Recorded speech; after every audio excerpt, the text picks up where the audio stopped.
Donc, dans le corps de ce que l'on a raconté pour l'instant, on s'aperçoit qu'il y a certes des processus génériques, des formes différentes. En tout cas, pour la Terre, ça a permis à un moment donné que les ingrédients soient là. Et les ingrédients, donc, c'est de l'eau liquide, lessivage des océans et ensuite les affaires carbonées. Sur les affaires carbonées, donc, sur lesquelles je vais m'arrêter un petit peu maintenant avant de conclure, il se trouve que Rosetta, cette mission-là, est en plein là-dedans. Et donc, je vais vous dire un petit peu comment et pourquoi. Première idée, on a l'impression que dans le modèle que l'on se fait de l'évolution du système solaire, les comètes se sont formées très tôt, et on a de bonnes raisons de comprendre cela. Et le gros avantage des comètes, c'est que pour des raisons liées à leur propre histoire, mais surtout à leur propre taille, elles n'ont pas évolué depuis, jusqu'au moment où elles sont devenues des comètes. Les objets cométaires, c'est donc des blocs de glace, en général de toute petite dimension, qui, pour des raisons liées à l'évolution dynamique de notre système, sont restés à de petites dimensions. À nouveau, la dimension est fondamentale parce que plus vous augmentez la taille, plus vous augmentez la concentration d'éléments radioactifs qui ont la capacité d'engendrer de l'activité. Donc, il y a une taille en dessous de laquelle, pour l'essentiel, votre tenue radioactive n'est pas suffisant pour modifier le matériau de départ.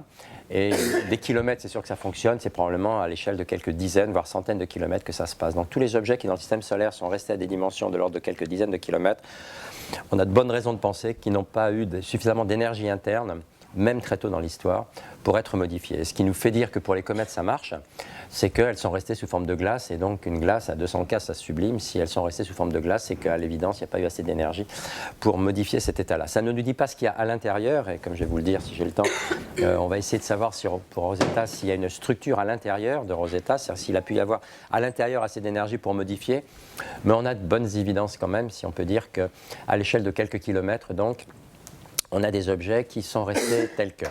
Alors ça, c'est vrai tant que l'objet n'est pas devenu proprement une comète. Ce qu'on appelle une comète, c'est donc un bloc de glace formé très tôt dans l'histoire, donc probablement au-delà de la ligne des glaces par définition.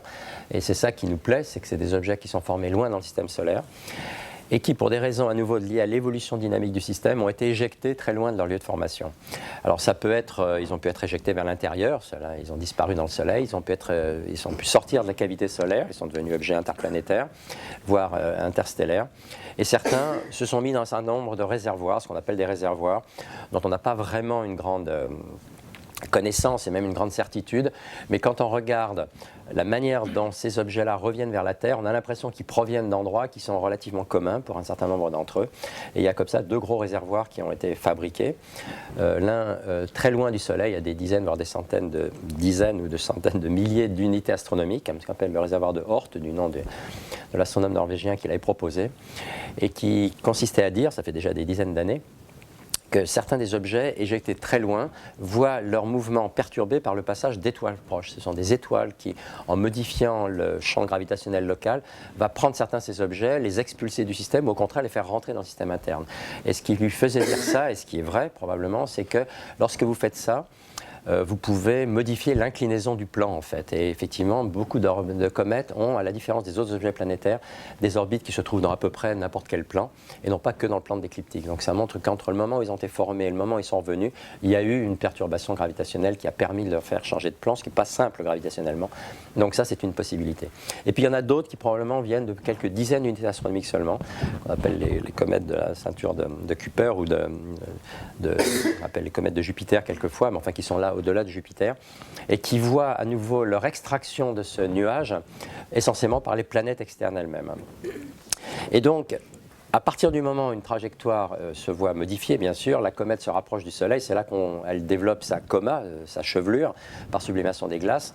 Par définition, c'est comme ça qu'elle prend son nom de comète. Et bien sûr, si elle prend son nom de comète, si vous voyez une coma qui fait des millions de kilomètres typiquement, quand vous voyez sur une image une comète, les dimensions de ce nuage, c'est des millions de kilomètres, alors que la comète, c'est un petit point d'1 ou 2 kilomètres au centre. En général, on ne se rend pas compte des échelles, mais pendant très longtemps, on ne savait pas ce qu'il y avait au centre de ce nuage. D'ailleurs, on ne le sait toujours pas vraiment.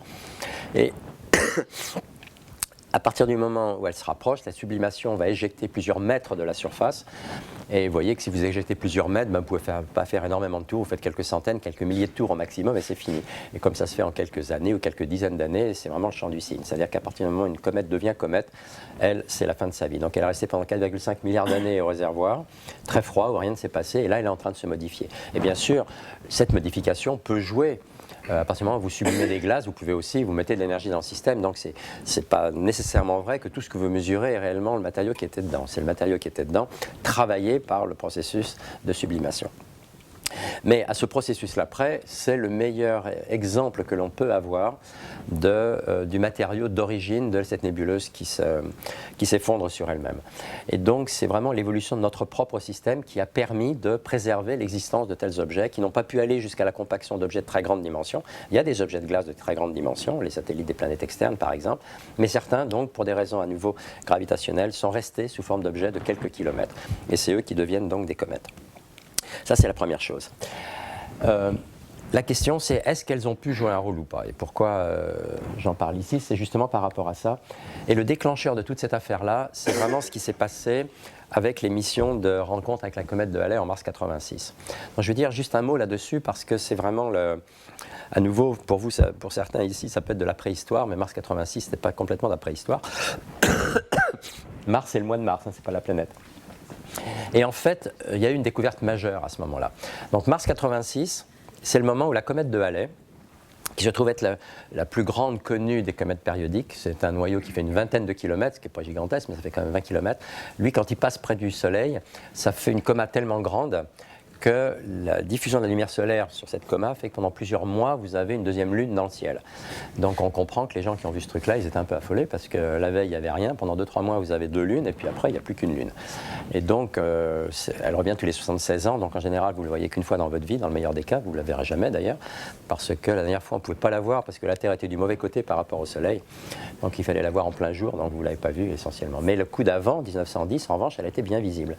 Et comme il commençait d'ailleurs à y avoir des appareils photo, on a pas mal de belles vues de ce truc-là. Mais l'idée, c'est que voilà, on savait qu'elle allait revenir en 1986, et elle est assez inclinée, son orbite, mais en mars 86, je ne sais plus combien, le 7 ou 8 mars, elle traversait le plan d'écliptique. Donc on s'est dit à ce moment-là, les agences spatiales, certaines agences spatiales se sont dit, tiens, on va aller à sa rencontre, on va envoyer des sondes à sa rencontre pour observer une comète. C'était le moment où on commençait à faire de l'exploration de tous les objets du système solaire, et on n'avait jamais été voir une comète. Et donc il y a 5 sondes spatiales qui ont été fabriquées.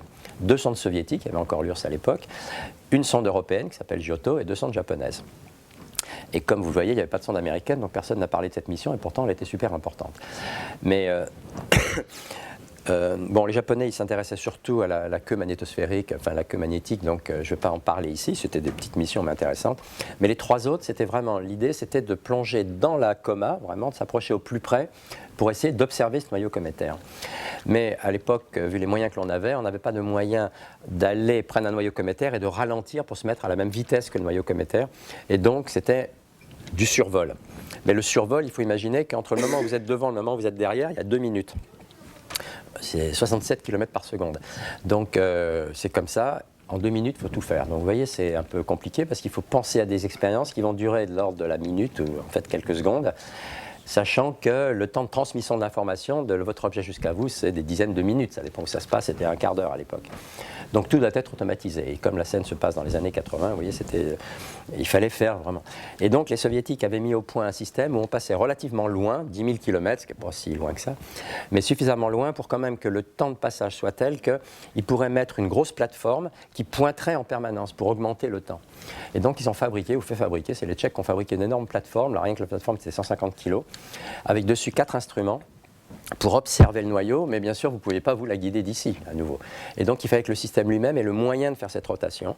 Et ils ont conçu un système où il y avait une caméra dessus qui faisait une image. Et bien sûr, au fur et à mesure que vous vous rapprochez, le centre de gravité de l'image se déplace, puisque vous déplacez par rapport à ça. Donc, l'idée, c'est qu'il y avait une analyse en temps réel de la photométrie pour ramener le centre de brillance au centre et de tourner la plateforme pour que le centre de brillance de la caméra reste au centre. Ils ont fait ça 2 fois et les 2 fois, ça a marché. Et ça a donné une image extra qui est celle-ci, où on a vu pour la première fois un noyau cométaire. Si vous allez voir un objet avec des glaces, il est brillant, surtout quand on se disait que le reste, qui est carboné, c'est soit du CO2, soit du CH4. D'ailleurs, la grande question qui se posait à l'époque, c'était essentiellement ça. Est-ce que le carbone est essentiellement sous forme de CO2 ou de CH4 ? Vous savez pourquoi ? C'est à cause des affaires Miller-Urey, où on s'apercevait que si vous faites un réservoir, vous mettez des petites constituants dedans, de l'énergie pour regarder dans quelle mesure vos petits composants arrivent à synthétiser des macromolécules, comme on vous l'a dit ou on vous le redira, ça marche mieux si vous partez de CH4 que de CO2. Et donc l'idée c'était, est-ce que le système solaire primordial, surtout au niveau de la Terre, était plutôt riche de CH4 que de CO2? Voilà le genre de question qu'on se posait. Et pourquoi on se le posait? C'est parce que quand vous regardez Vénus, comme on le sait, c'est surtout du CO2, Mars aussi, et la Terre c'était aussi du CO2, puisqu'on sait que c'est le CO2 qui a donné nos carbonates. Donc dans le système interne, on a l'impression que c'était du CO2. Dans le système externe, si vous regardez Jupiter et Saturne, c'est du CH4, Titan aussi. Et donc la question c'était, est-ce que c'est eux qui ont changé leur CO2 en CH4 ou est-ce que c'est nous qui avons changé leur CH4 en CO2? Un peu les questions qui se posaient. On envoie les 5 sondes. Et le résultat le plus frappant, donc, c'est que cet objet-là fait essentiellement de glace d'eau. Et le reste, si c'est CO2 ou CH4, ça va être super brillant. Ben, au lieu d'être brillant, c'est l'objet le plus noir du système solaire. C'est plus noir que mon pull, plus noir que du charbon. Personne n'a pensé à ça, bien sûr, avant, même si, comme toujours, les gens se disent « je savais que ». Non, personne ne le savait, parce que si vous allez voir le Mont Blanc, ben, il est blanc, il y a de bonnes raisons pour ça. Et donc, la question, c'était comment se fait-il qu'un objet dont on a pu montrer qu'il était fait de glace soit essentiellement fait de...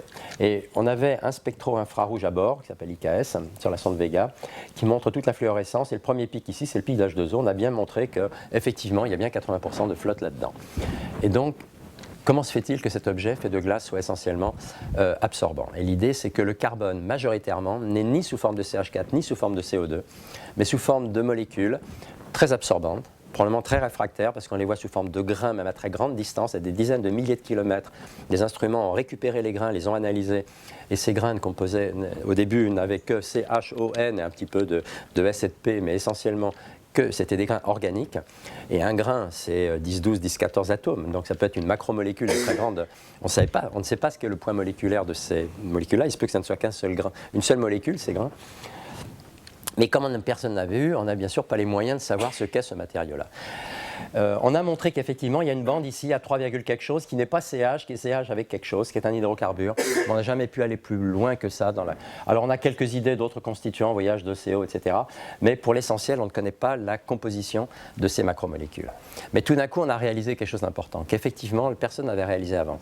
C'est que les comètes ont échantillonné ce nuage pré-stellaire, pré-solaire, en voie d'effondrement, qui va donner naissance après aux planètes, comme on l'a vu tout à l'heure, et que dans cet effondrement-là, il y a une chimie tout à fait particulière qui opère, qui va fabriquer des macromolécules. Et que cette chimie-là est très différente de la chimie qu'on reconstitue quand on fait du Miller-Urey. C'est une chimie entre ions, grains, gaz, sous relativement faible pression, bien sûr, on a des pressions très faibles pendant cet effondrement-là, et on ne connaît pas cette chimie-là, on ne connaît pas sa spécificité, on ne sait pas jusqu'à quel degré de complexité elle va. Mais l'idée, c'était qu'il n'est pas exclu que ces molécules-là, piégées ensuite dans les glaces cométaires elles-mêmes, parce que quand la comète va se fabriquer, quand le corps parent va se fabriquer, la glace va servir de ciment qui va récupérer tout ce qu'il y a d'autre dedans, c'est-à-dire les grains, les molécules qu'il y a dedans. C'est pour ça que je dis que la comète échantillonne l'ensemble du noyau, sauf ce qui est complètement volatile, c'est H2 et hélium essentiellement, mais tout le reste est dans la comète. On a réalisé que ces comètes, c'est un matériau tout à fait remarquable, parce qu'il va nous dire quel est le matériau de départ de tout le reste. Tout le reste étant la possibilité, bien sûr, pour que ces noyaux de cométaires, qui vont éventuellement apporter de la flotte, un moment ou deux, puissent ensuite apporter ce composé organique dans les océans planétaires, en particulier dans les océans terrestres. Et donc, c'est un petit peu ça, l'idée de base, qui est rien n'empêcherait, a priori, que ce matériau cométaire soit le fameux chaînon manquant, sauf qu'il manque toujours. Et donc, une fois qu'on s'est dit ça, on s'est dit non seulement il faudrait le savoir, mais il faudrait savoir si cette chimie-là, elle est caractéristique de tout nuage qui s'effondre ou de notre propre nuage compte tenu de son origine, les filaments stellaires à partir duquel il s'est fait, la dynamique d'évolution, etc. En d'autres termes, ce n'est pas parce qu'on va trouver qu'il y a une possibilité pour que ces molécules piégées dans les comètes aient servi ensuite de germe à l'émergence et à l'adaptation du vivant ensuite, que forcément, ça va régler le problème en disant il y en a de partout dans l'univers. Parce que peut-être au contraire, et ça sera le stade suivant, que cette chimie-là, elle est elle-même très particulière à un type d'effondrement particulier. Donc, à nouveau, tout redevient génial quelque part. Il faut se donner les moyens d'avoir accès à la composition de ce matériau et ensuite essayer de recréer en laboratoire les conditions pour le fabriquer, pour savoir dans quelle mesure ce qu'on observe est générique ou spécifique à notre propre système. Et à ce moment-là, on s'est dit, il y a une seule possibilité de le faire, c'est de ramener ce matériau au laboratoire. Et donc la NASA et l'ESA, et à vrai dire toutes les autres agences de l'époque, elles se sont réunies pour fabriquer une mission qu'on a appelée CNSR, qui voulait dire Cometary Nucleus Sample Return. Aller sur un noyau cométaire, prendre un peu de ce noyau et le ramener sur Terre. Le SR, le Sample Return, est important. C'était ce qu'on voulait faire et ce qu'on souhaite d'ailleurs toujours faire, aller sur un noyau cométaire, prendre de la glace et revenir sur Terre avec. Et donc cette mission-là, elle a été élaborée à la fin des années 80. Essentiellement entre la NASA et l'ESA, mais je vous ai dit, les Russes, les Soviétiques de l'époque étaient avec. Et puis bien sûr, il s'est passé ce qui passe souvent, c'est que la NASA a décidé de laisser tomber, sans même nous passer un coup de fil, et donc on s'est retrouvés seuls, incapables de faire seul cette mission qui est très complexe. On l'a vu déjà, aller sur un noyau cométaire, c'est pas simple, mais après mettre à poste automatiquement une fusée pour revenir n'est pas très simple. Donc on ne s'est pas senti de le faire. Et donc c'est comme ça qu'est née la mission Rosetta. En disant, puisqu'on n'est pas capable d'aller sur place et de ramener un bout d'échantillon, on va faire l'inverse, on va fabriquer un laboratoire qu'on va envoyer là-bas. Et ce qui s'est passé, et ce qui est en train de se passer, ce qui s'est passé en novembre, et ce qui est en train de se passer donc depuis, c'est exactement ça. C'est de fabriquer de quoi aller analyser sur place ce matériau.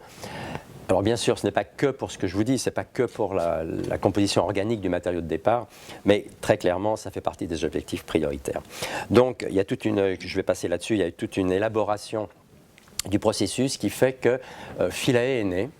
Philae est né, juste d'un mot, parce qu'on dit trop souvent, l'Europe s'est posée sur une comète.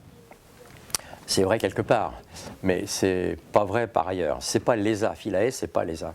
C'est pas l'Agence spatiale européenne qui a fabriqué Philae. Philae, ça a été fabriqué par un consortium sur la réponse à un appel d'offres où on a demandé aux gens est-ce que vous voulez proposer un instrument. Ça a été proposé comme un instrument Philae, qui s'appelait au démarrage SSP, qui veut dire Surface Science Package. Vous aviez le droit de proposer un instrument pour dire tiens, ouais, moi j'ai envie d'aller me poser dessus. La différence, c'est que c'est pas l'ESA qui paye dans ce cas-là, c'est les gens qui vous soutiennent, c'est-à-dire pour nous le CNES par exemple. Et on a proposé comme ça, moi j'ai proposé une manip, d'autres en ont proposé, et c'est après beaucoup de, excusez-moi, de montages différents, de collaborations, qu'à un moment donné on a travaillé avec les États-Unis, donc il y a eu un montage entre le CNES et JPL, ça s'appelait Champollion, les Américains à nouveau se sont barrés. Bref, on a finalement, après quelques péripéties et quelques années, réussi à fabriquer un consortium où ne se retrouvent que des pays européens, mais des pays européens qu'on a nous fabriqués, je dirais, dans le cadre d'un consortium qui s'appelle Philae. Et au lieu des 45 kg au démarrage, entre-temps, l'ESA nous avait autorisé à monter au double, c'est-à-dire qu'on avait un peu plus de 90 kg. Et on a fabriqué donc un lander de 90 kg. Mais avec une structure programmatique très, très particulière. Par exemple, il n'y a pas de prime industriel, il n'y a pas de choses comme ça. Bon. Mais bien sûr, tout ça est rentré dans le cadre de... C'est une des expériences de Rosetta. Mais nous-mêmes, on a 10 expériences. Donc on a eu à notre charge de fabriquer l'ensemble, c'est-à-dire le véhicule avec tous ces systèmes d'un véhicule. Il faut qu'il aille quelque part, il y a des fusées, des machins et des trucs, il y a de la télécommunication, il y a de l'énergie à fabriquer, il y a de la télémétrie, voilà. Il faut fabriquer des données, il faut les transformer en ondes, enfin bon. Il a fallu fabriquer tout ça. Et donc on a fait tout ça du moment où la mission a été acceptée, c'est-à-dire fin 93, à son lancement qui a été 2002, c'était prévu, donc livraison 2001. Donc on avait 6-7 ans en fait pour développer l'ensemble. Et donc tout ce qui s'est passé après, c'est avec la technologie de l'époque, c'est-à-dire ce qui était disponible dans ce qu'on pouvait fabriquer dans les années 90 pour l'essentiel. Et tous les résultats que l'on va voir, mais pas forcément aujourd'hui, c'est des résultats obtenus donc sur la base de technologies qui datent typiquement d'une vingtaine d'années. Donc ça a été quelque chose d'extraordinaire. Mais l'idée de base de tout ça, c'était qu'on veut analyser un matériau avant que le Soleil l'ait transformé par définition. Alors l'avantage d'une comète, c'est que chaque fois qu'elle passe près du Soleil, sur sa trajectoire, elle se rapproche et comme à chaque fois il y a plusieurs mètres qui partent, eh bien la surface qui est mise à jour, c'est une surface qui était dans le sous-sol avant et donc qui n'avait pas morflé avant. Et donc ça c'est très bien parce que le principe même de la comète remet en surface un matériau qui est plus ou moins d'origine. Plus ou moins comme on va le voir, parce qu'il y a quand même eu cette sublimation qui peut bien sûr faire des trempes thermiques successives qui peuvent modifier les choses. Mais on a quand même un matériau qui, pour l'essentiel, au niveau de la température, n'a pas été trop marqué parce que la glace reste de la glace. C'est resté tout le temps en dessous de 200 degrés Kelvin typiquement.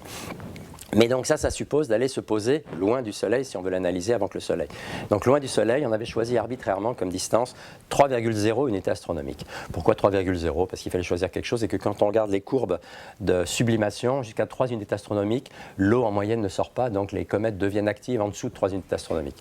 Et c'est le 3 unités astronomiques qui, pour cette comète, faisait qu'elle y passait le 11 novembre. Donc on avait décidé de se poser le 11 novembre, un peu comme ça. Ça ne voulait pas dire qu'on ne pouvait pas se poser le 10 ou le 12, mais c'était ça l'ordre de grandeur.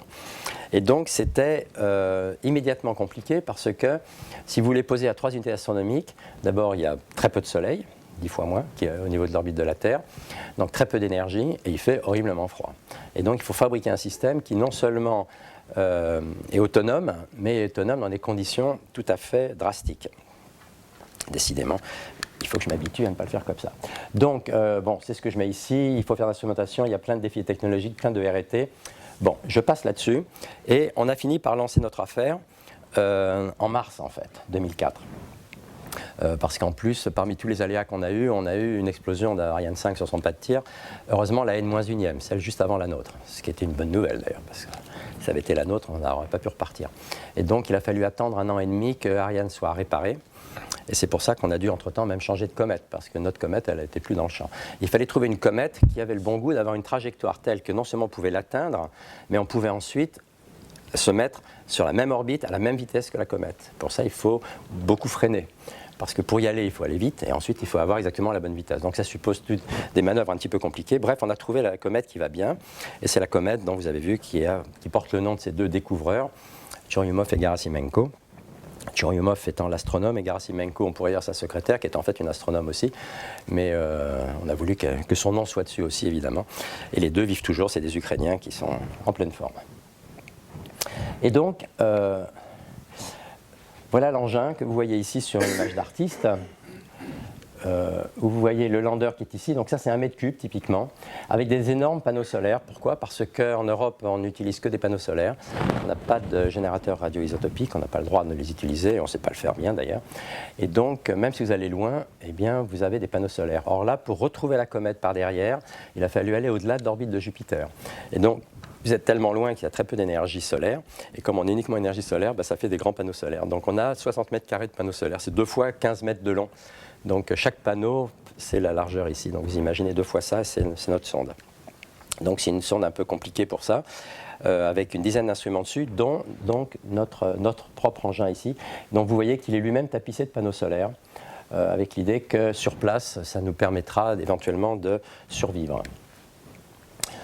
Donc il a fait plus, voilà. Et l'idée c'était que un jour il se passerait ça. Tout ça c'est des dessins d'artistes comme on a dit, qu'on a fabriqué. À l'époque c'était le 24 novembre, on a changé plusieurs fois la date.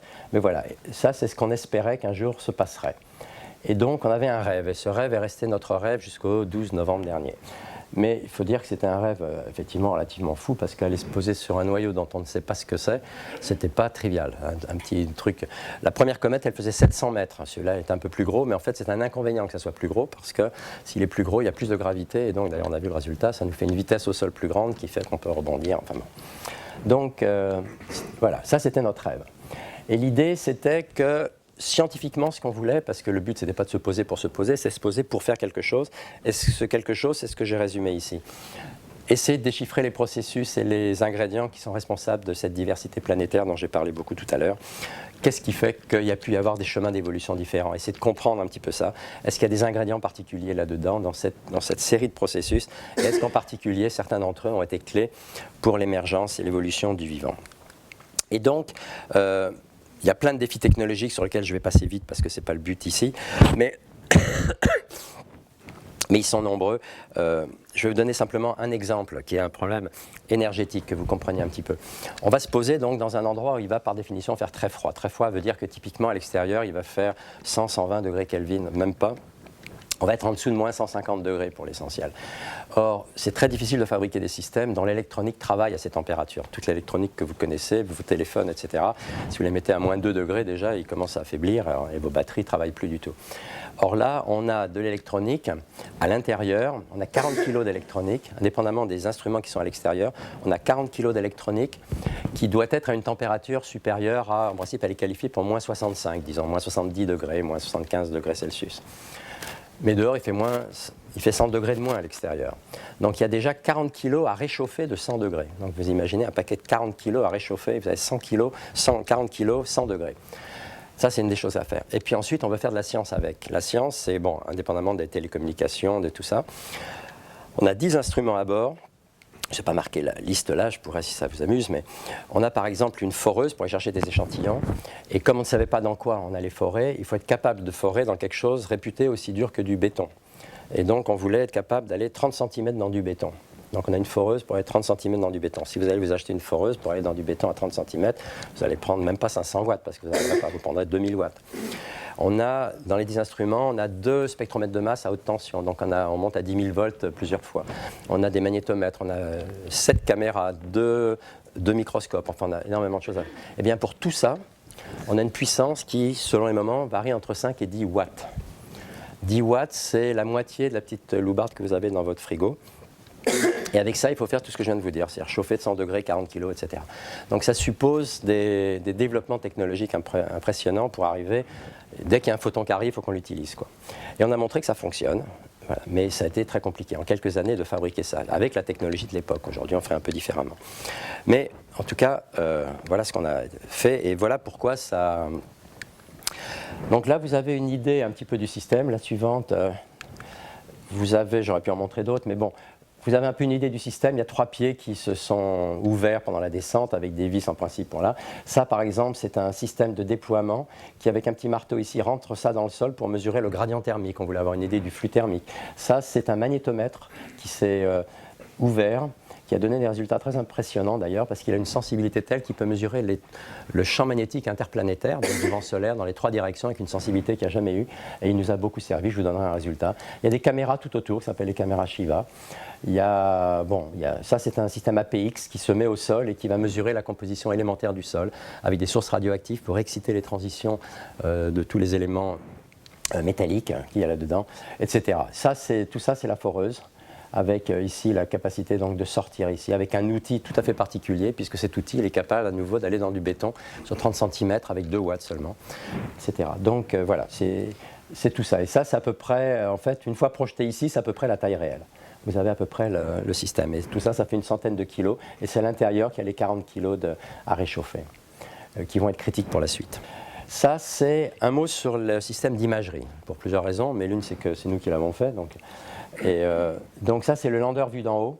Système d'imagerie, c'est aussi pour vous donner un des exemples des technologies qu'on a mises au point ici. Alors, il s'appelle Shiva par analogie avec le dieu Shiva, c'est pour ça que je l'ai appelé Shiva, parce que le propre de Shiva, c'est d'avoir beaucoup de bras et une seule tête.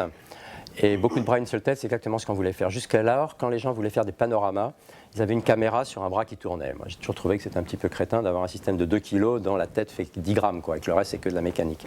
Et donc, au lieu de faire ça, on s'est dit, non, on ne va pas faire ça, on va fabriquer des micro-caméras et on va tapisser tout autour.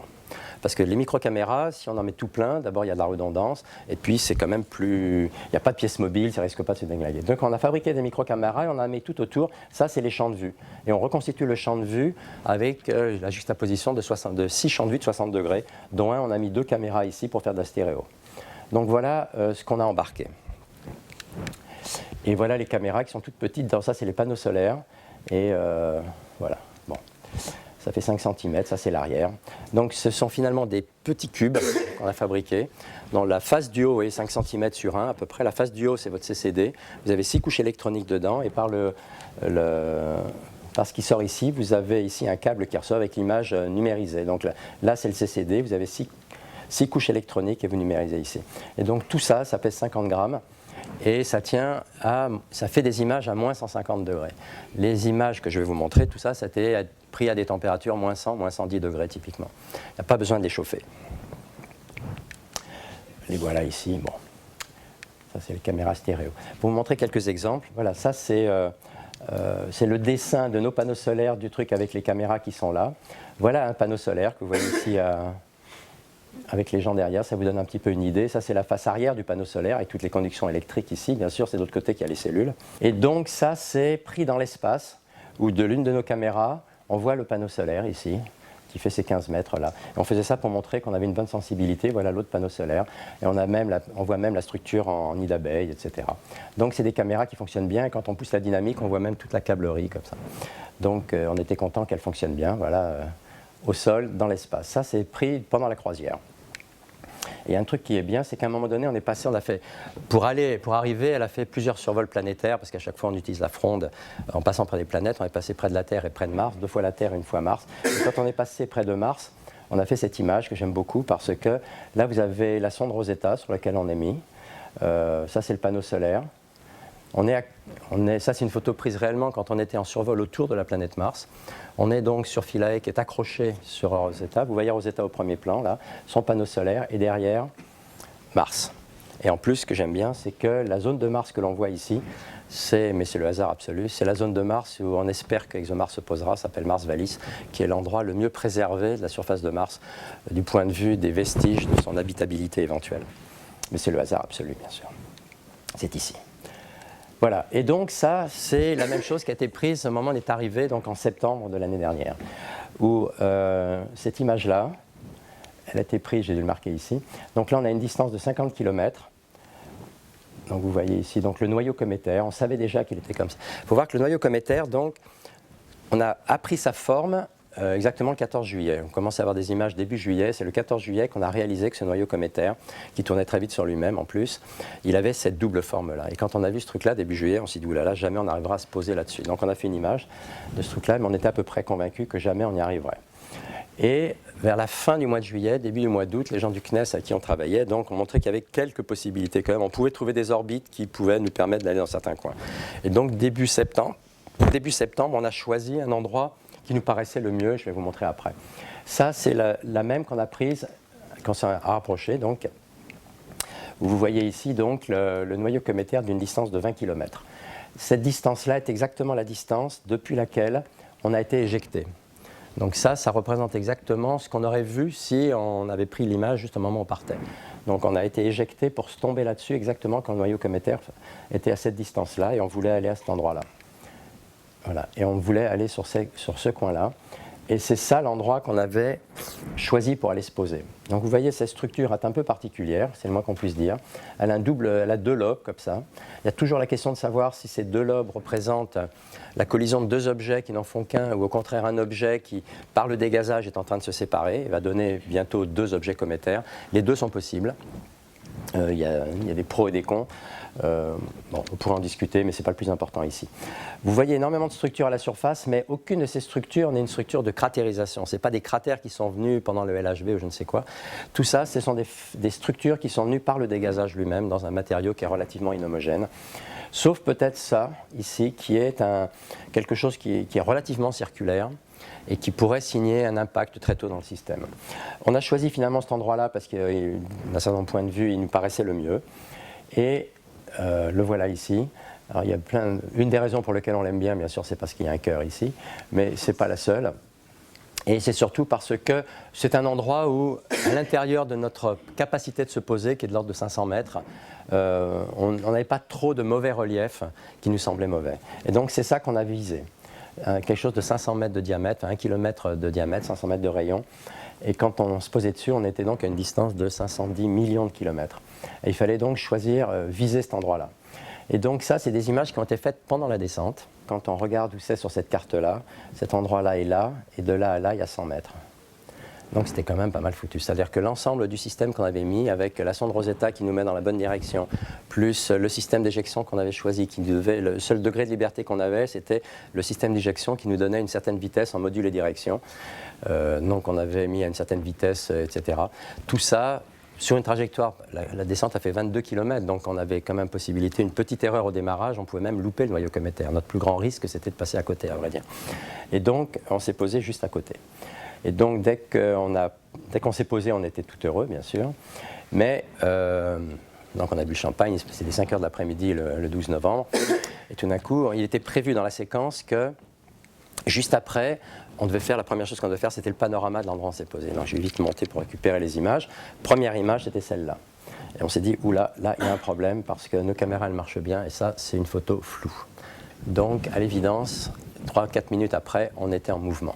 Et en fait, tous les autres instruments qui avaient moyen de repérer, en particulier le magnétomètre, qui mesurait la position du champ magnétique, montraient qu'effectivement, on était en train de tourner et qu'on n'était plus sur le noyau cométaire. Donc, on avait touché, mais on était reparti. Et ça, bien sûr, c'était relativement horrible parce qu'on ne savait pas si on était reparti avec une vitesse. On savait la vitesse à laquelle on avait touché, qui est 1,1 mètre par seconde, parce qu'elle était bien calculée et bien prédite. Mais la vitesse de libération est de 0,7 mètres par seconde. Donc on ne savait pas si on était reparti avec une vitesse supérieure ou inférieure à la vitesse de libération. Il y a tellement peu de gravité que pour un rien, vous quittez le noyau cométaire.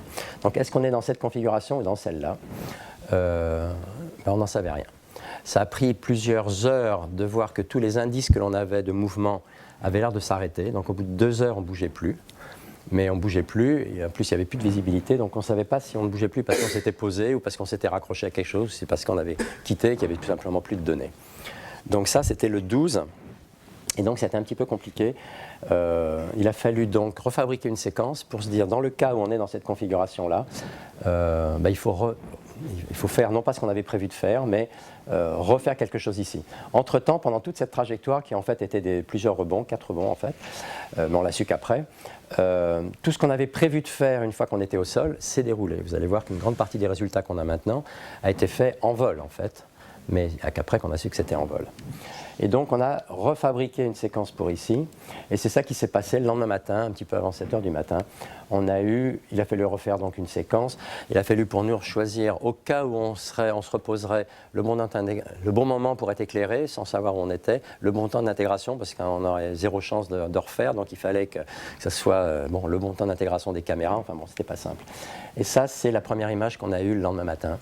Il faut vous dire que quand on a eu cette image, tout le monde s'est mis à pleurer parce qu'à l'évidence, on s'était posé. On avait fait ce qu'on voulait, c'est-à-dire qu'on avait une configuration où on voyait le pied ici posé sur le noyau de la comète.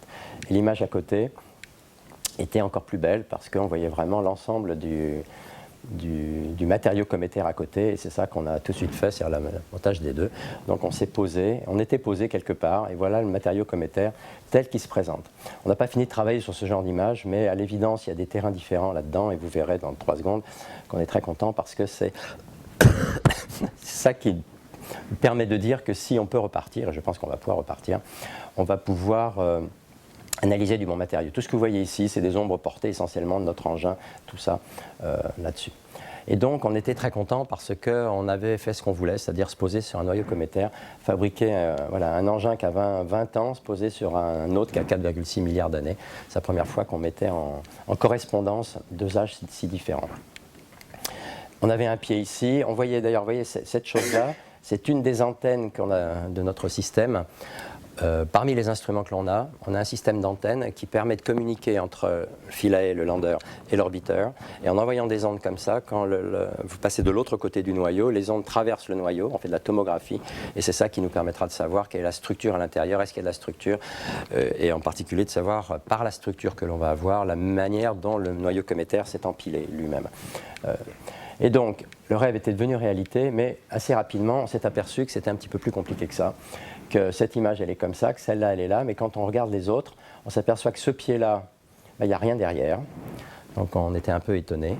Et heureusement, on a une dynamique tellement extraordinaire avec ces caméras que quand on stretch un peu la dynamique, mais vous voyez, pour ceux qui ont fait un petit peu de choses, on a deux unités, on a 2 DN, c'est-à-dire que vraiment, il n'y a pratiquement pas d'information, c'est tout noir. Mais on a suffisamment, ces caméras sont suffisamment bonnes pour que quand on fasse ça, et qu'on le fait encore mieux, on voit que devant nous, alors c'est un peu trompeur parce qu'il faudrait la retourner à 90 degrés pour se rendre compte de l'horizontale locale, parce qu'en fait, le nord, si vous voulez, le haut est par là. On a ça devant nous, et on a cette falaise qui est devant nous, pas forcément très haute, à 1 mètre ou 2. Là, ce que vous voyez, c'est les reflets du pied sur la paroi ici. Ça, vous voyez, avec les fractures qui sont comme ça, c'est vraiment des blocs de glace qui sont devant nous. Voilà ce que l'on a devant nous, là. Et puis, voilà toutes ces fractures de glace. J'appelle ça la falaise du Péréhélie parce que, grâce à elle, on pense que on va pouvoir travailler plus longtemps qu'on ne pensait. Dans l'endroit où on devait se poser, là où on s'est posé, qu'on a rebondi après, l'éclairement est tel qu'à partir de la fin du mois de mars, c'est-à-dire dans quelques semaines, il fera trop chaud, et au contraire, le problème, c'est que parce qu'il fera trop chaud, on ne sera pas capable de survivre en s'approchant du soleil. Grâce à l'ombre qu'on a là, c'est le contraire qui se passe. On est peut-être trop froid, mais au moins on pourra travailler plus tard. Donc en supposant... Ciao Francis. En supposant qu'on va pouvoir survivre, et je vais vous dire un petit peu, on va pouvoir continuer les opérations.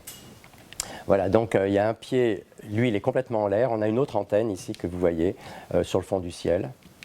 Et puis ça c'est au contraire complètement en bas, où il n'y a absolument pas de lumière, on a des images stéréo, bref, je passe pour tout ça pour vous dire que voilà, ça c'est le petit dessin que j'avais fait sur place, qu'on voit ici, où de ce qu'on pensait être la manière dont on est posé, c'est-à-dire pas du tout les 3 pieds horizontaux comme ça, mais on a un pied en l'air, un pied posé comme ça, et probablement presque vertical, pas tout à fait, mais enfin c'est un petit peu la configuration dans laquelle on est, et donc on est bien posé, mais en fait quelque chose un petit peu comme ça. Et donc c'est pas a priori idéal pour opérer, mais au moins on y est. Donc ça, c'est un dessin qu'on a reconstitué comme ça, qui est pas forcément la réalité, mais qui est un petit peu la réalité. Et vous voyez le problème, donc le soleil vient par derrière ce truc-là, en fait, ça c'est pas juste, il vient par derrière ici, et tout le problème est de savoir quelle est la latitude où on est pour savoir si le soleil va pouvoir passer au-dessus de l'horizon local. Si le soleil passe au-dessus de l'horizon local, nos panneaux solaires vont pouvoir se réchauffer et se recharger surtout, et on ne devrait pas avoir de difficulté pour retravailler. En revanche, ce qui est très bon, c'est qu'on a analysé tout le terrain en dessous, et c'est ça qui est vraiment très prometteur, c'est que on est très content de ça. Alors bon, d'abord quelques images qui vous montrent qu'on a pu reconstituer toute la descente. Ça, c'est toute notre descente où on voit ici le lander au fur et à mesure. Ça, c'est l'endroit où il a touché, avant et après. J'ai dû faire l'image après, avant et après. Vous voyez les 3 pieds ici. Et voilà, on a fait 3 marques comme ça avant de rebondir. Je dirais que le rebond en soi est intéressant, parce que ça nous dit qu'effectivement, la densité de ce noyau cométaire est extrêmement faible. La densité globale, c'est inférieur à 0,5. Et donc, parce que la densité est inférieure à 0,5, on a toujours pensé que le risque majeur, c'était au contraire de passer à travers la croûte et de rentrer trop profond et de plonger, en fait. Et en fait, c'est le contraire. On a rebondi. Ce qui veut dire que les chocs thermiques de la surface ont fabriqué une croûte qui nous a fait un effet trampoline, genre trampoline, qui fait qu'au fait, il y a une densité locale, mais peut-être que sur quelques dizaines de centimètres, fait qu'on n'a pas percé cette croûte, au contraire, on a rebondi. Bon, donc c'est le résultat. Mais la chose intéressante, c'est qu'au moment de ce rebond, ici, il y a un nuage de poussière qui s'est fabriqué, et ce nuage de poussière, il est rentré dans nos appareils. Et grâce à cela, les instruments qui travaillaient après, qui auraient dû essentiellement analyser le sol qui sortait simplement du sol, mais ils n'ont rien pu analyser parce qu'on était déjà à 100 mètres d'altitude, mais ils ont analysé ce qui a été mis dans l'instrument à ce moment-là.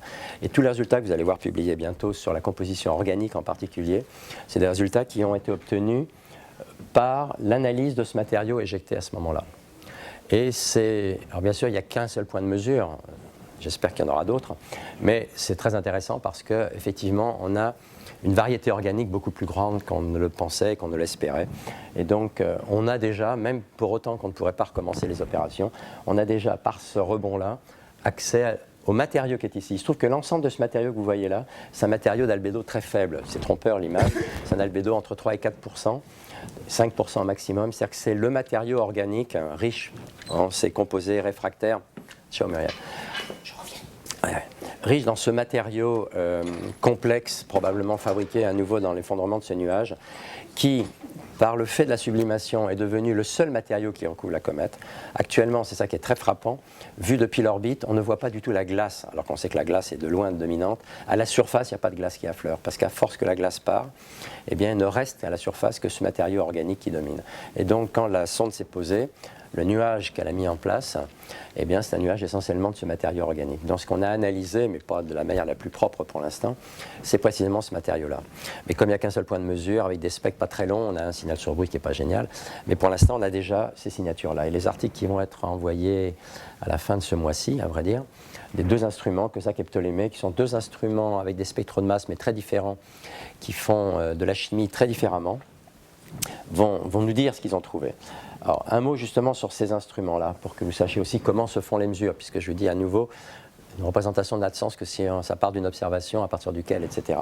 Il faut, j'espère, convaincre surtout certains d'entre vous que faire des instruments et fabriquer les données est au moins aussi important que savoir les traiter.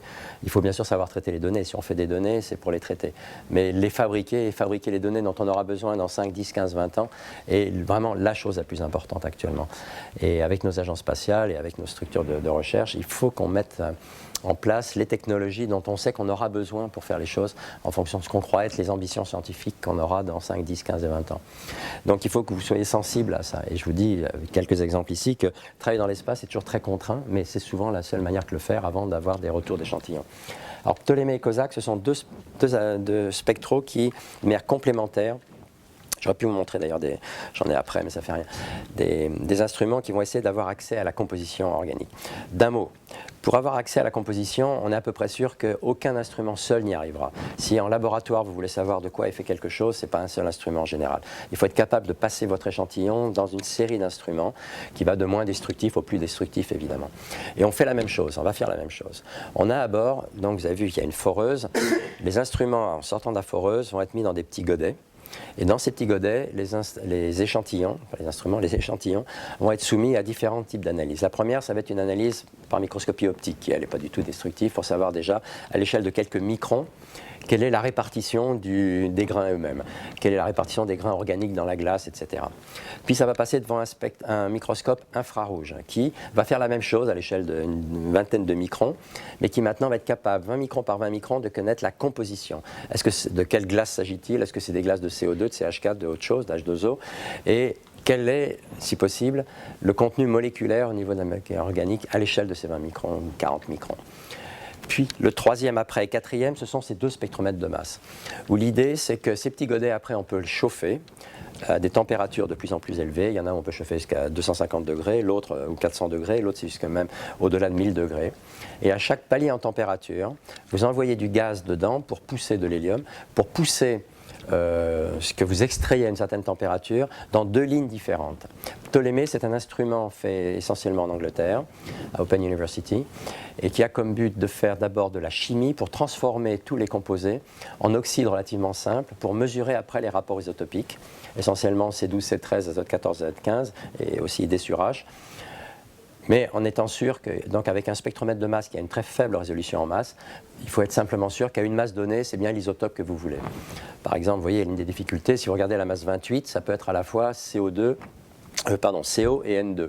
Les deux tombent à la masse 28. Si vous voulez savoir lequel des deux c'est, si vous n'avez pas la bonne résolution en masse, parce qu'ils ne sont pas exactement à la même masse 28, mais si vous voulez les séparer à la masse 28, il faut une très grande résolution en masse. Si vous n'avez pas la bonne résolution en masse, il faut d'abord que vous fassiez par chimie le tri et être sûr que ce que vous allez, c'est avoir que du CO ou que du N2. Donc ils ont ça, ils ont une ligne de chimie qui va séparer les constituants pour être sûr que ce qui arrive à une certaine masse, c'est le constituant qu'ils veulent. Et grâce à ça, par exemple, si à la masse 28 c'est CO, eh bien la masse 29, ça sera C13O, etc. Et donc le rapport de masse va vous donner directement le rapport isotopique. Donc ça, c'est ce que va faire Ptolémée. COSAC a une meilleure résolution en masse, il y a plusieurs centaines, mais ils ont d'autres lignes, dont une ligne qui est un système par chromatographie en phase gazeuse, dans Hervé, en tout cas dans le laboratoire qui a fabriqué cela, et qui doit séparer les molécules en fonction de leur poids moléculaire avant de l'envoyer dans le spectromètre de masse, qui est un spectromètre de masse à temps de vol, où on ionise les molécules, pareil, on leur fait parcourir un certain trajet, et on mesure en fonction du temps la masse de ce qui est arrivé. Donc, ces deux-là sont capables, d'une manière conjointe, sur un même échantillon, en principe, en bout de la chaîne, de séparer toutes les constituants et de savoir a priori quelle est la composition moléculaire, si possible même isotopique, de ce à partir de quoi on est parti. Donc c'est ce groupement des 4 instruments à la queue leu-leu qui va nous donner la possibilité, on espère, de cerner un petit peu tout ça.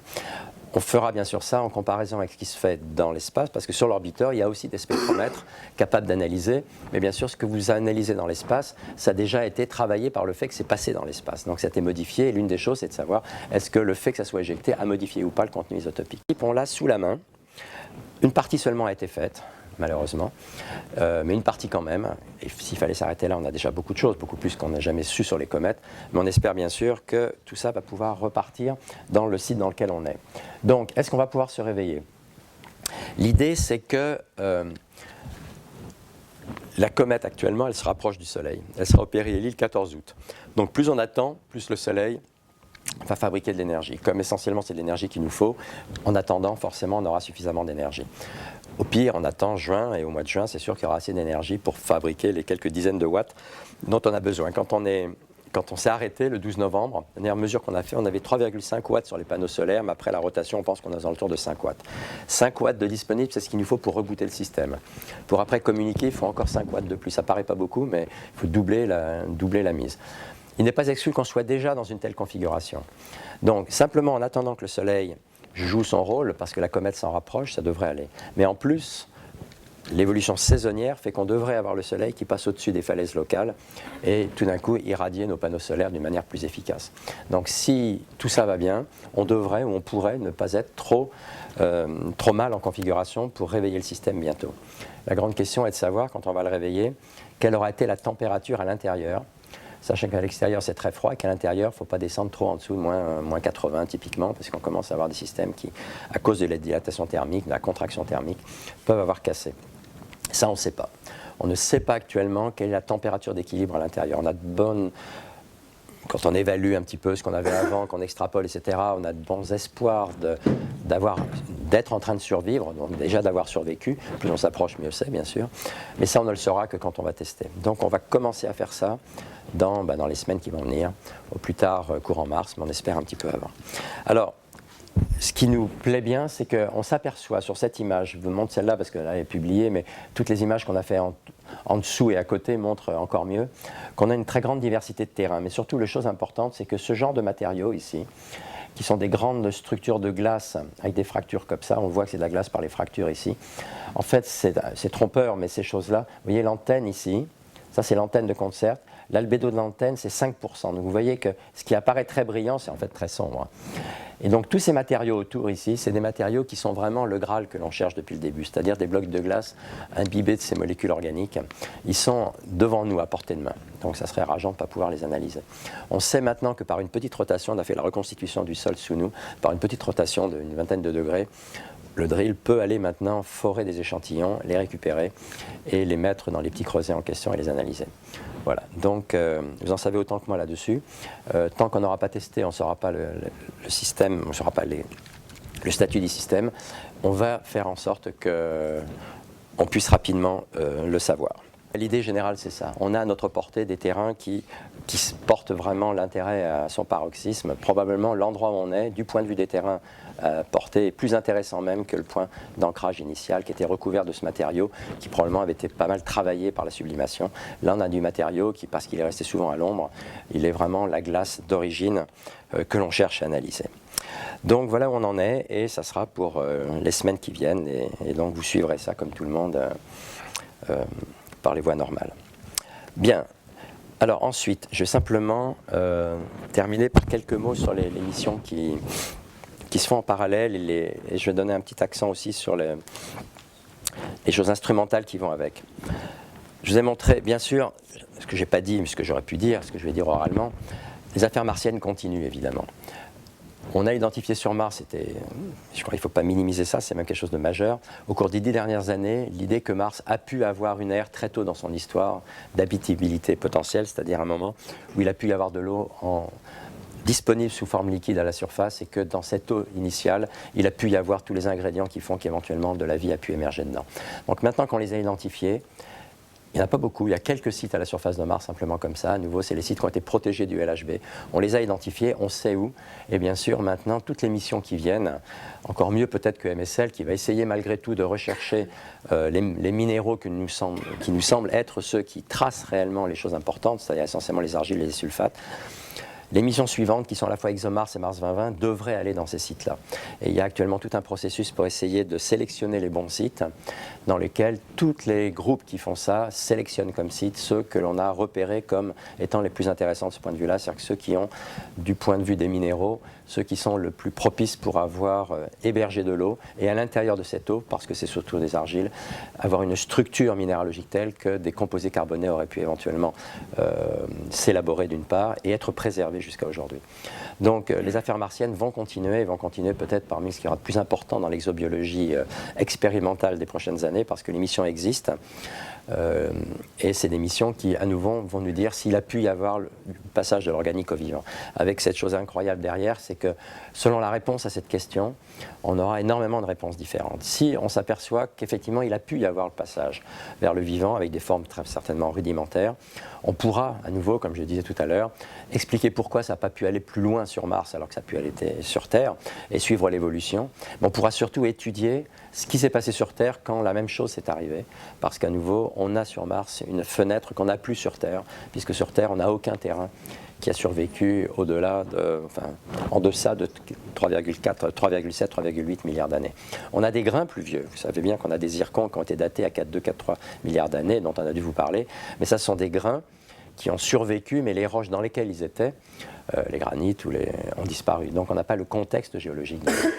Et donc ces grains n'ont aucune raison de nous apporter quelque chose de déterminant quant à l'exobiologie. Sur Mars, oui.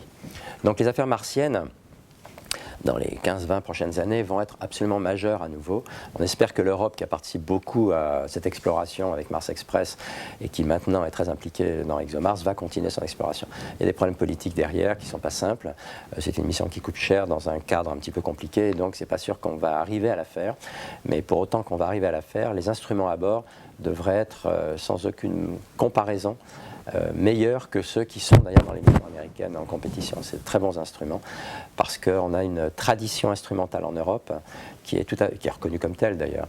Parce que pendant très longtemps, on n'avait pas de système, on faisait que des instruments. Les laboratoires spatiaux, surtout en France, mais pas seulement en France, sont arrivés à des niveaux de développement technologique très importants. Ce qu'on a sur Philae, personne n'a jamais été capable de fabriquer des instruments comme ça, travaillant dans des telles conditions de rigueur, en fait. Donc, Mars va rester ça. Et bien sûr, le programme martien, ce que j'avais dans d'autres slides après, mais je vais le dire simplement aussi oralement, une fois qu'on aura fait les 2-3 missions dont je vous parle ici, qui sont donc les missions de la prochaine décennie, il devrait y avoir la grande mission de retour d'échantillons martiens. Si on arrive à démontrer sur place qu'il a pu y avoir l'ébauche d'une évolution vers le vivant, par les missions donc ExoMars et Mars 2020, la mission suivante, à l'évidence, sera d'aller prendre un de ces échantillons, de le ramener sur Terre, où là on pourra faire des cultures et tout ce que l'on veut pour essayer de regarder un petit peu ce qu'il en est. Si on était capable, non pas de trouver quelque chose, mais de démontrer qu'il n'y a rien eu sur Mars, je dirais que c'est aussi important. De démontrer qu'effectivement il y a eu l'unicité du chemin d'évolution vers le vivant sur Terre, dans le contenu de tout ce que je vous ai raconté tout à l'heure, est quelque part aussi important que le contraire. La seule chose, bien sûr, c'est que c'est extrêmement difficile de démontrer quelque chose de négatif. Donc ça suppose une panoplie de missions de plus focalisées possible pour essayer d'aller vraiment vers ce que l'on croit être le plus favorable pour avoir préservé jusqu'à aujourd'hui les signes de ce qui s'est passé à l'époque et de regarder si ces signes existent ou pas. Par exemple, on est convaincu que les molécules organiques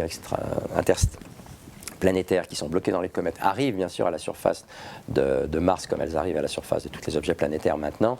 Il faut être capable à la fois de les analyser, donc d'avoir un signal de fond qui montre qu'on a une sensibilité telle qu'on mesure ce qui arrive du ciel, et en même temps de voir éventuellement dans certaines argiles, dans certains échantillons, qu'on a été à un stade de complexité plus grande que celle-ci. Ça, c'est des choses qu'on pourrait faire in situ, c'est certainement des choses qu'on fera par retour d'échantillons.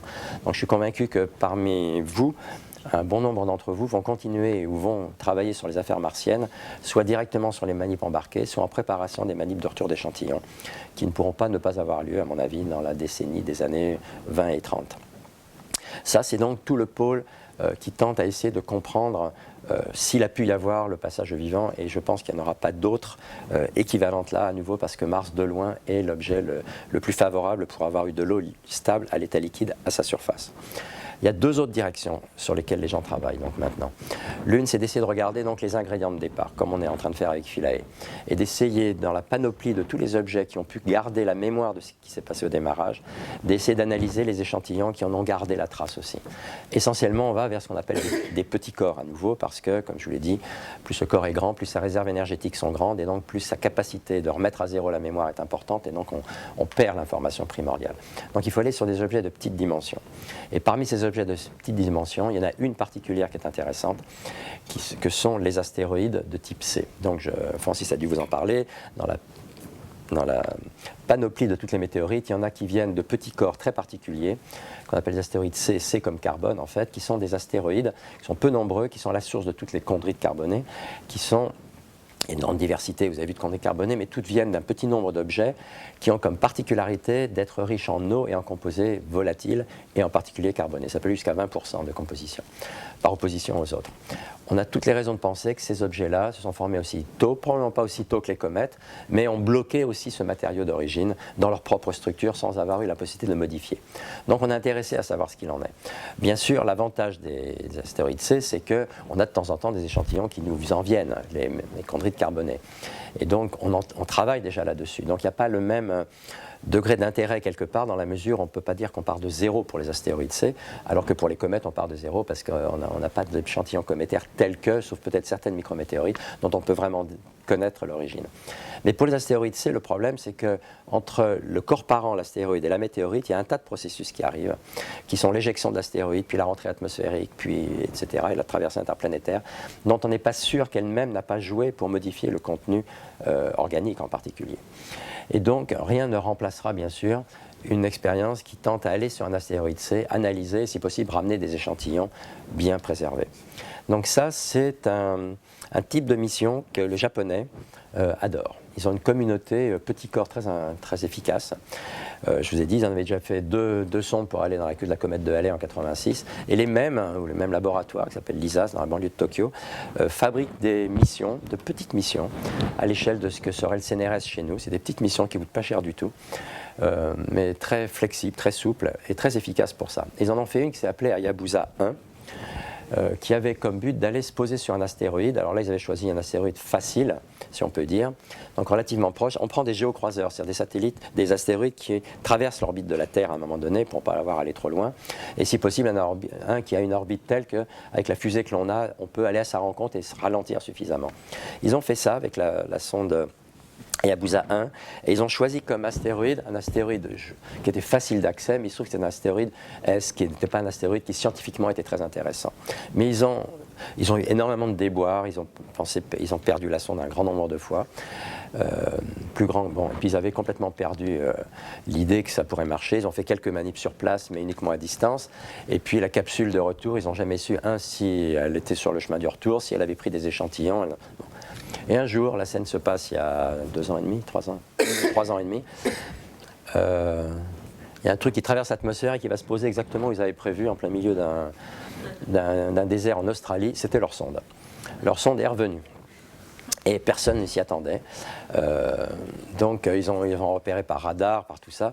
Ils ont accouru sur place et c'était bien leur sonde qui revenait. Avec, une fois qu'ils ont ouvert, quelques milliers de grains dedans. Alors ça ne paraît pas grand-chose, mais c'est quand même des milliers de grains, et dans chaque grain, vous avez une information. Alors c'était tellement spectaculaire que l'empereur est levé en disant c'est génial, etc. Et donc, une mission comme ça, faite avec, pas sur un coin de table, mais presque vraiment à l'échelle d'un laboratoire, beaucoup plus qu'une agence, ils ont considéré que c'était vraiment le modèle à suivre. Et donc ils ont décidé immédiatement de faire Hayabusa 2. Et Hayabusa 2, c'est la même chose en mieux, c'est-à-dire une mission, la même chose, c'est-à-dire qui part essentiellement avec les mêmes systèmes, un petit peu perfectionnés, mais rapidement. Et ils l'ont décidé avant Sendai et Fukushima, mais il a fallu que ça passe tous ces aléas-là, mais que ça tienne à peu près dans le créneau en temps. Et avec, en plus, d'abord le même système de prélèvement d'échantillons pour les faire revenir, mais en plus, si possible, une analyse sur place, qu'ils n'avaient pas la dernière fois. Et pour ça, ils nous ont demandé un coup de main, parce qu'ils savaient qu'on faisait Rosetta et tout ça. Et on a, nous étant un montage entre la DLR allemande et le CNES français et nous, fabriqué un petit lander. Donc la mission que vous voyez ici, elle doit se poser, puis avant, elle doit larguer cette boîte-là. Cette boîte-là, c'est une boîte c'est une boîte à chaussures, 10 sur 10 à peu près, enfin 20 sur 10. C'est une toute petite boîte qui fait 10 kilos, qui va être larguée, et dans lequel il y a 4 instruments qui sont 3 instruments de très faible masse, essentiellement une caméra, un petit magnétomètre, qui sont essentiellement des trucs qui ont volé actuellement qui sont sur Philae, dont ils vont mettre des modèles de rechange. Et puis un instrument en plus que nous on fabrique qui s'appelle Microméga, qui est le premier microscope infrarouge qui travaille sur un principe que je ne vais pas vous expliquer ici, mais tout à fait particulier, qui sera capable de faire des images du sol quand on va se poser, et qui à l'échelle des grains va faire ce que je vous disais qu'on voudrait faire, c'est-à-dire analyser grain par grain la composition, y compris du point de vue de la composition organique.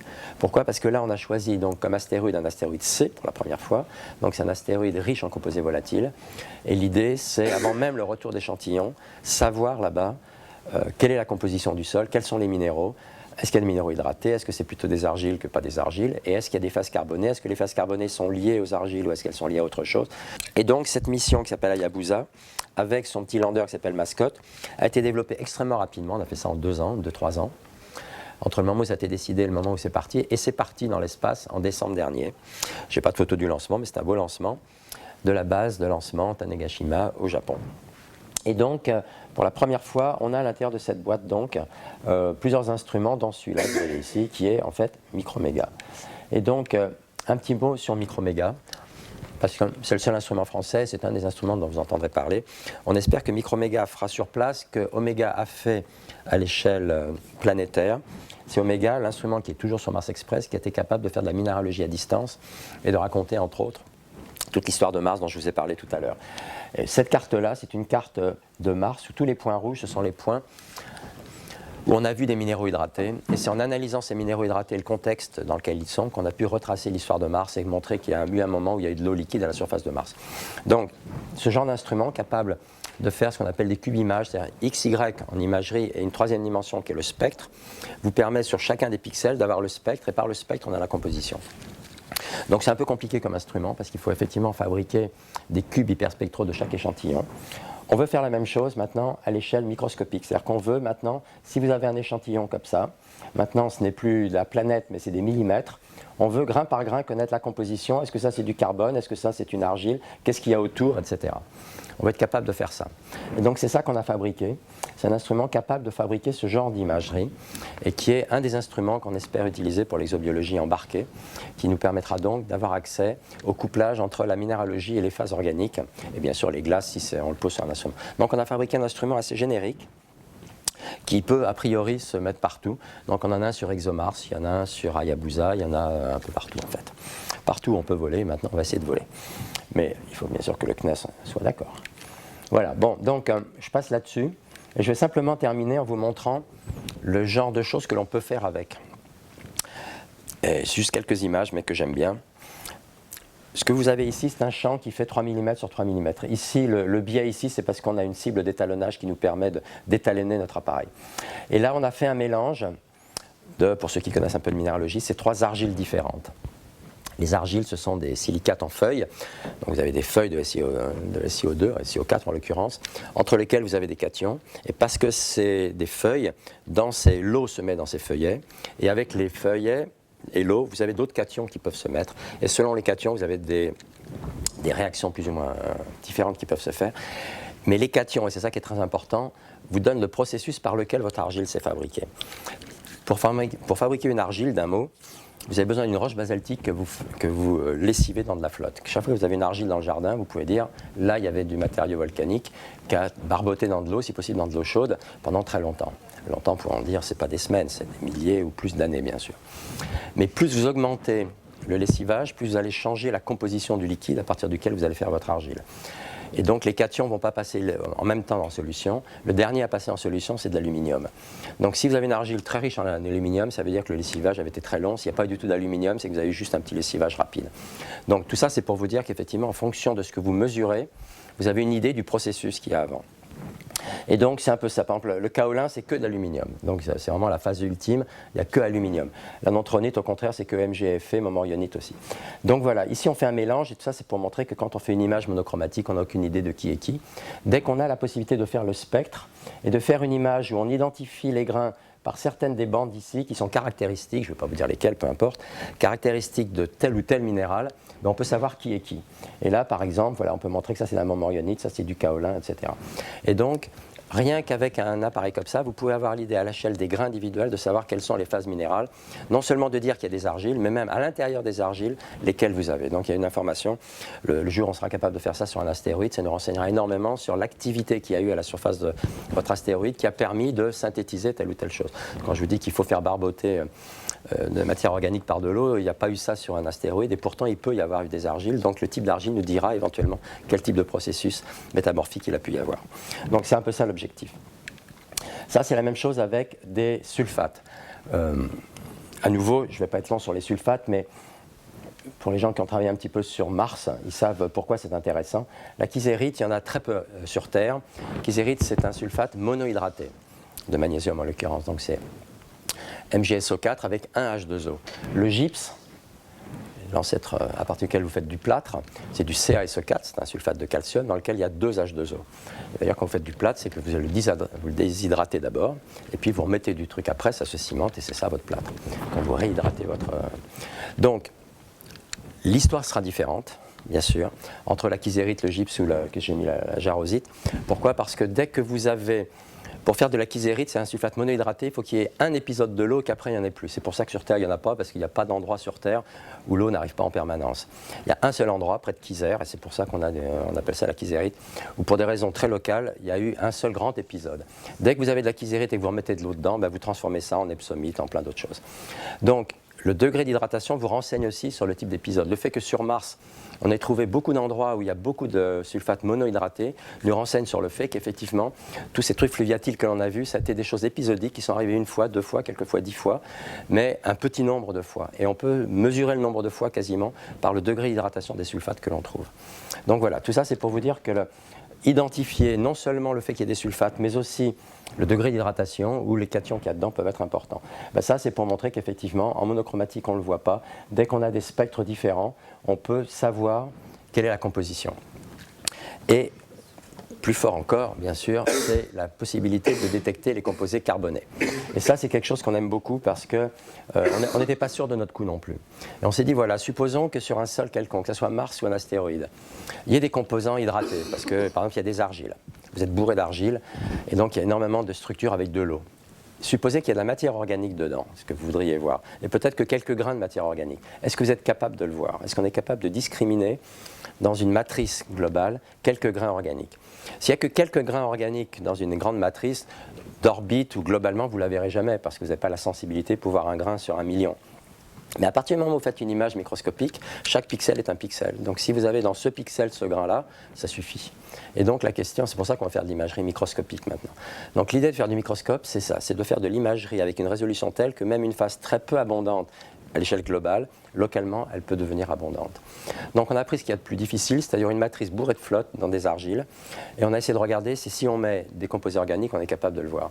Et non seulement vous voulez la voir, mais un peu comme on a fait pour les différentes argiles et les sulfates, est-ce qu'on peut discriminer selon les différents composants organiques? En particulier les 2 grandes familles qui sont les aromatiques et les aliphatiques, les chaînes linéaires et les chaînes benzéniques.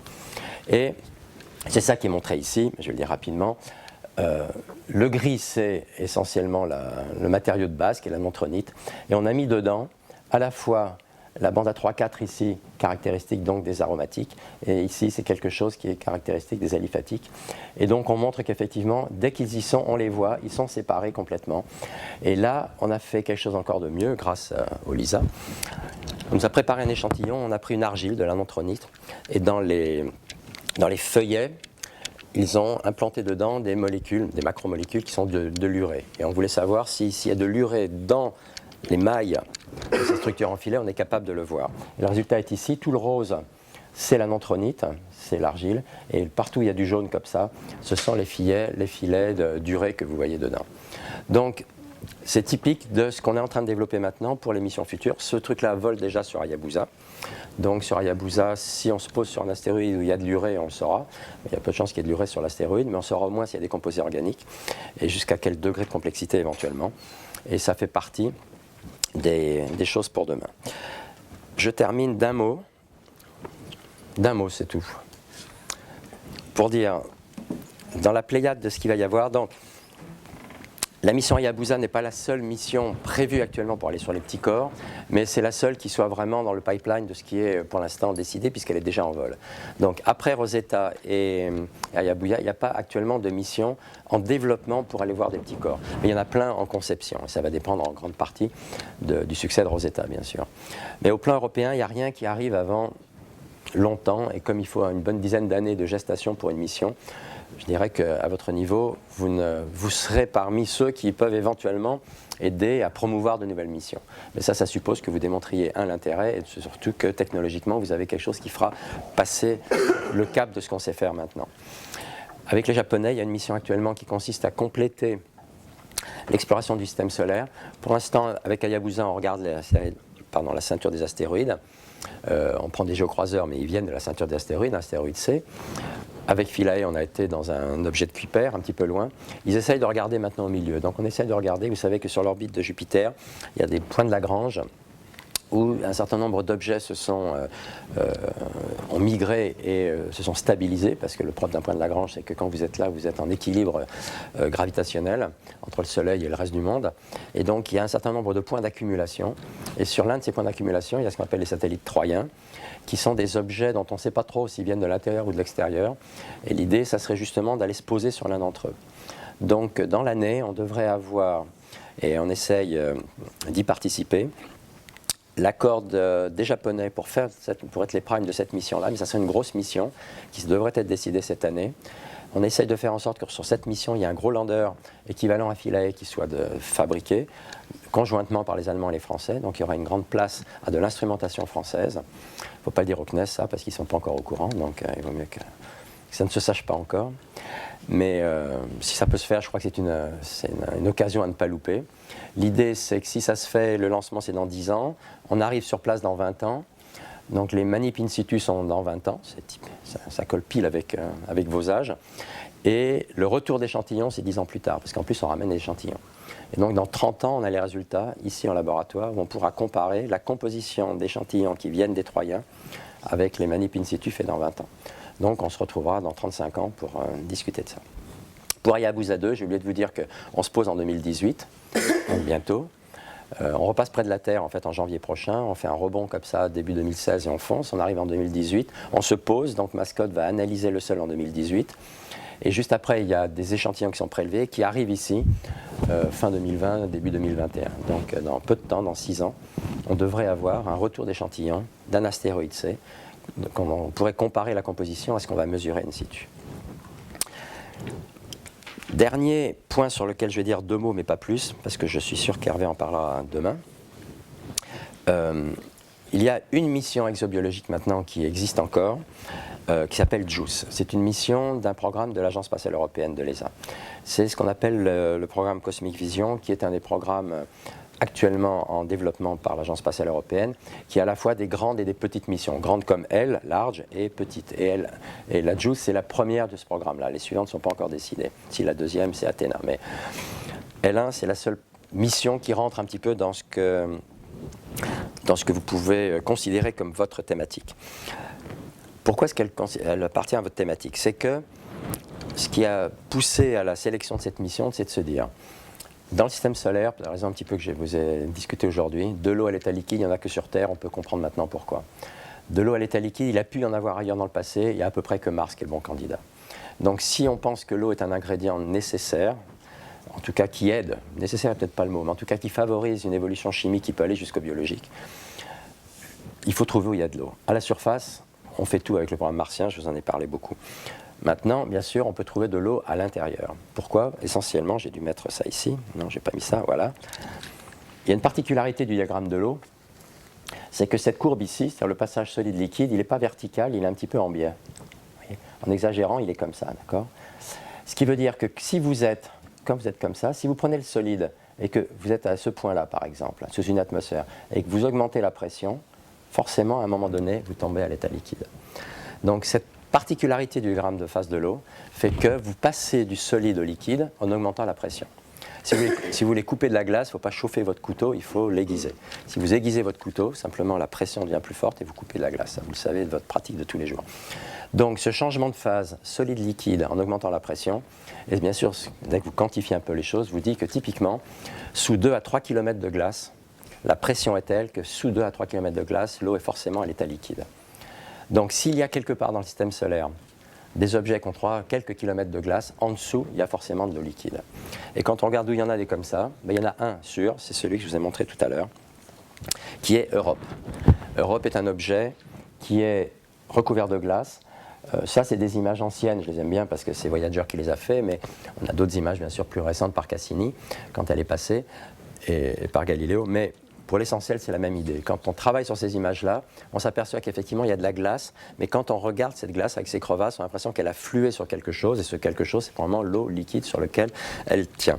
Donc on peut avoir, sur Europe, typiquement, des océans sous-marins, enfin sous-glaciaires, subglaciaires, et le fait qu'il y ait de l'eau subglaciaire, bien sûr, pose la question de savoir est-ce que dans cette eau, il ne pourrait pas y avoir une activité quelconque.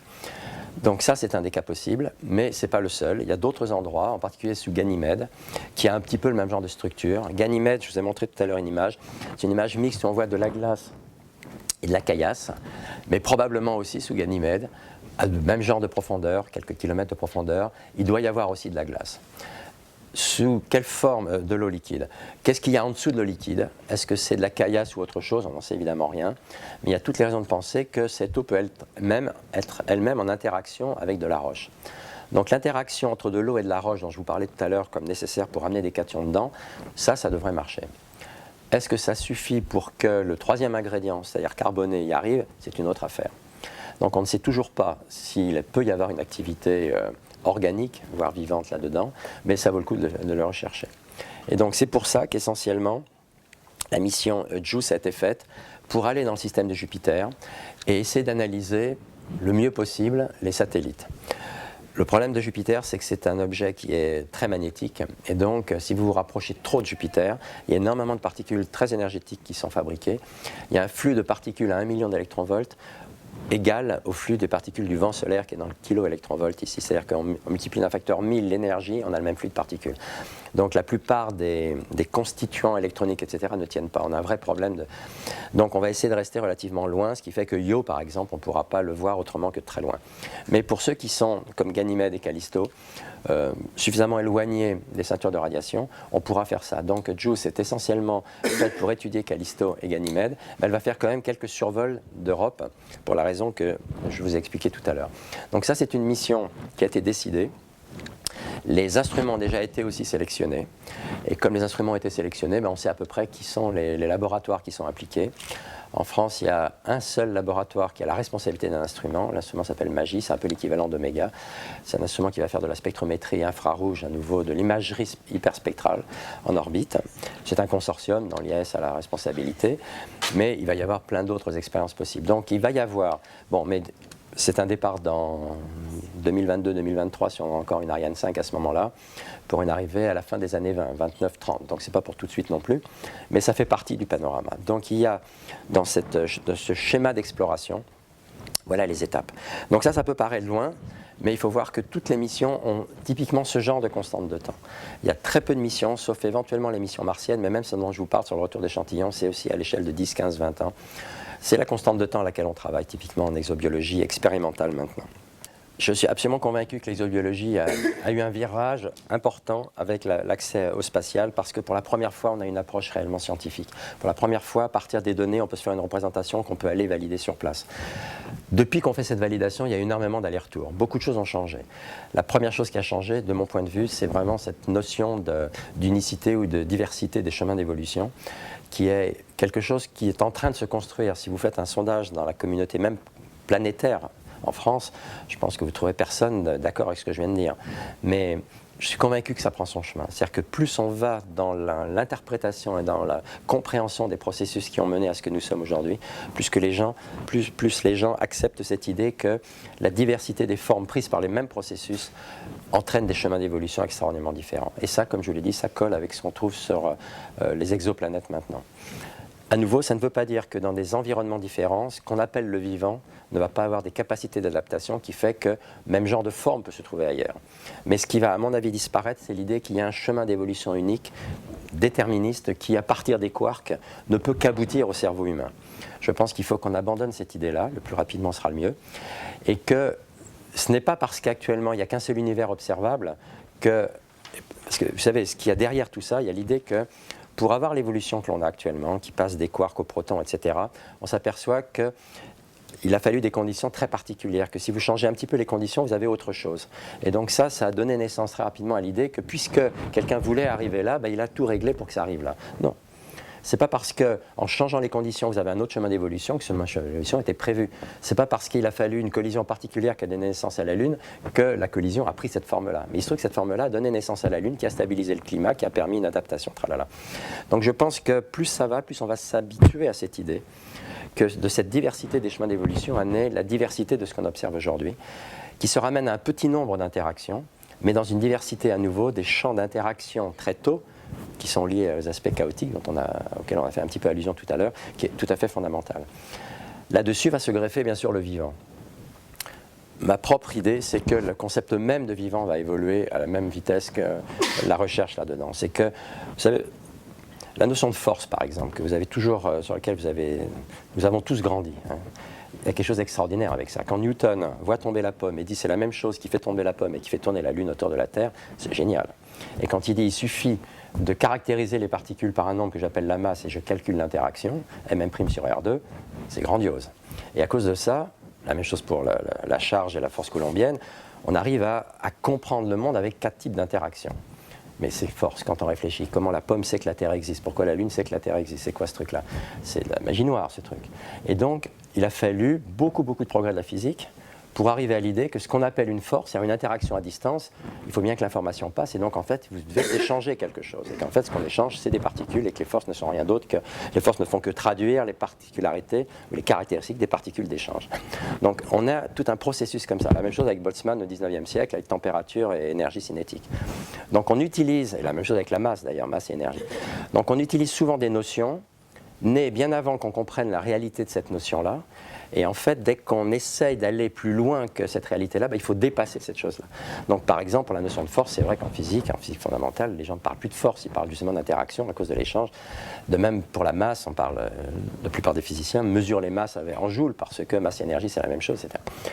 Je suis convaincu que pour le vivant, ça va être pareil. Ça peut paraître évident quand vous dites, voilà, j'ai une pierre, j'ai un arbre, je sais faire la différence. Peut-être. Mais quand on va de plus en plus au fond de ce truc-là, on s'aperçoit que les distinctions sont plus difficiles que cela. Et qu'un grand nombre des difficultés qu'on a en essayant d'aborder ces questions d'exobiologie, quand on essaie de chercher ailleurs quelque chose, c'est la définition de ce qu'on recherche. Quand j'étais tout petit, quand j'avais votre âge, il y a bien longtemps, il y avait dans ma fac le bâtiment de biologie animale et de biologie végétale, et on choisissait, bon, maintenant ça n'existe plus, parce qu'on sait bien que la distinction, c'est pas entre l'animal et le végétal, sinon on ne sait plus où mettre les champignons et ce genre de choses. Donc, bien sûr que les choses évoluent au fur et à mesure des... Quelque part, le vivant, la notion même de vivant, mais vous allez en parler, je suis sûr, dès demain dans vos... Elle va suivre le même chemin. Et l'exobiologie expérimentale, dans l'ère dans lequel elle rentre, elle ouvre justement à ça. D'essayer de mettre, de challenger, comme disent les Anglais, le concept lui-même. La vache folle, c'est le prion. Le prion, c'est quoi? C'est vivant ou c'est pas vivant? C'est une molécule. Où est-ce que vous arrêtez la molécule par rapport, etc. Une grande partie des propriétés, moi j'ai participé à je ne sais combien de comités pour Mars, par exemple. Qu'est-ce qu'on va rechercher? Vous mettez 10 personnes dans la salle et vous leur demandez de définir le vivant. Bien sûr, vous avez des choses très différentes. Mais il y en a que vous ne retrouvez plus. Par exemple, les affaires de duplication, c'est ici d'ailleurs, comment il s'appelle notre ami mexicain voilà. Qui a été un des premiers pour moi, en tout cas, à montrer que cette notion de duplication, qui apparaît comme une des propriétés du vivant, duplication à l'identique, n'est pas une propriété du vivant, mais des molécules que le vivant a utilisées pour. Et donc c'est ça qu'on recherche avec Rosetta. Est-ce qu'il n'y a pas des molécules qui, d'un point de vue parfaitement abiotique, ont cette capacité de duplication, c'est-à-dire de se casser en 2 morceaux, etc. Donc plus ça va, je pense, plus on va changer. Et vous faites partie de cette génération qui, à mon avis, aura pour elle tout ça, c'est-à-dire partir des vieux concepts, mais avec cette capacité de s'extraire, c'est ça que j'essaie de vous montrer aujourd'hui, qu'il faut s'extraire du poids idéologique dans lequel on est, qui est dominant toujours dans la manière de voir les choses. Donc je vous ai donné ça pour la pluralité des mondes, mais c'est vrai pour la notion de vivant elle-même, où il faut être capable de la dépasser, et la seule manière de la dépasser, c'est à partir d'une représentation, de faire des prédictions observationnelles, d'aller voir et de comprendre. Par exemple sur les affaires de chiralité, etc. On n'en a pas parlé ici, mais on fait des expériences actuellement pour essayer de comprendre d'où viennent les fluctuations LD, et on commence à avoir des pistes là-dessus par rapport à la manière dont la lumière solaire pouvait être polarisée très tôt et a pu fabriquement. On commence à avoir des idées, mais il faut être par rapport à ça capable justement de s'extraire de toutes ces pesanteurs qui imposent des vues qui sont celles sur lesquelles on a construit toutes nos vies. Et je m'arrêterai là.